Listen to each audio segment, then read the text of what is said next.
মিঠাপুর নামে ছোট্ট একটি গ্রাম ছিল। সে গ্রামে এক চাষি বাস করত। সে খামার করে তার জীবিকা নির্বাহ করত। তার বাড়ির সামনে ছোট্ট একটি খামার ছিল। পাশের একটি জঙ্গলে একটি শেয়াল থাকত। চাষির হাঁসগুলির ওপরে তার শিকারের নজর পড়ে। সে হাঁসগুলিকে চুরি করার সুযোগ খোঁজে। সে বলল, ওরে কত বড় বড় হাঁস! আহ, আমার খাবারের জন্য আর বেশি কষ্ট করতে হবে না। প্রতিদিন রাতে একটা করে হাঁসকে ক্ষুধা মেটাবো। আজ রাতেই একটাকে ধরে খাবো। সেদিন রাতে শেয়ালটি সেই হাঁসের খামারের কাছে গেল। উফ, কি তাজা তাজা হাঁস! আর একটা ধরে খাই। না, থাক, প্রতিদিন একটা করে খাবো। আর চাষিও বুঝতে পারবে না। পরের দিন রাতে শেয়াল আবার গেল হাঁস খেতে। আজ আর এখানে খাবো না, বাসায় নিয়ে গিয়ে আরাম করে খাবো। শিয়ালটি তার খাবার মুখে নিয়ে বাসার পথে চলল। সে জঙ্গলের পাশ দিয়ে যাচ্ছিল। চলার পথে সে একটি বাঘের মুখোমুখি হলো।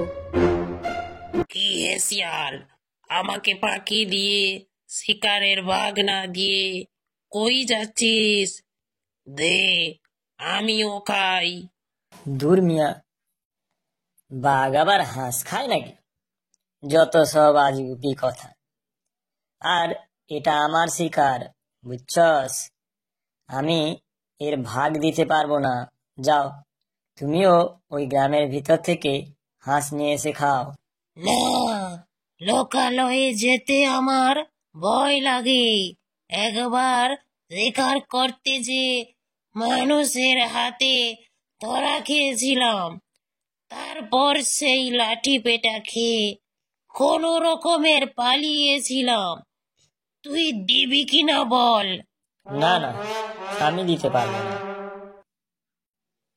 তবে রে, ঠিক আছে, যদি আজ পাই তাহলে তোকে আমি খাবো। দাঁড়া।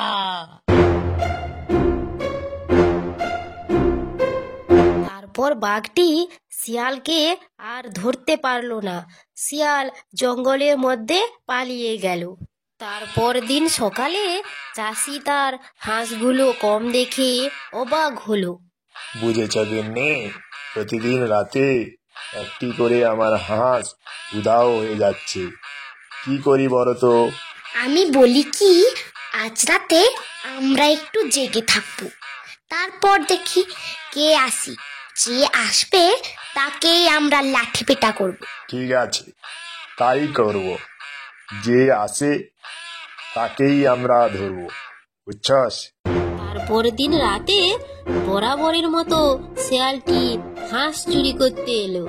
আর ওদিকে চাষি আর তার বউ ওত পেতেছিল ওকে ধরার জন্য। কি যে মজা! এই যে মেঘ না চাইতেই বৃষ্টি। প্রতিদিন একটা একটা করে হাঁস খাচ্ছি।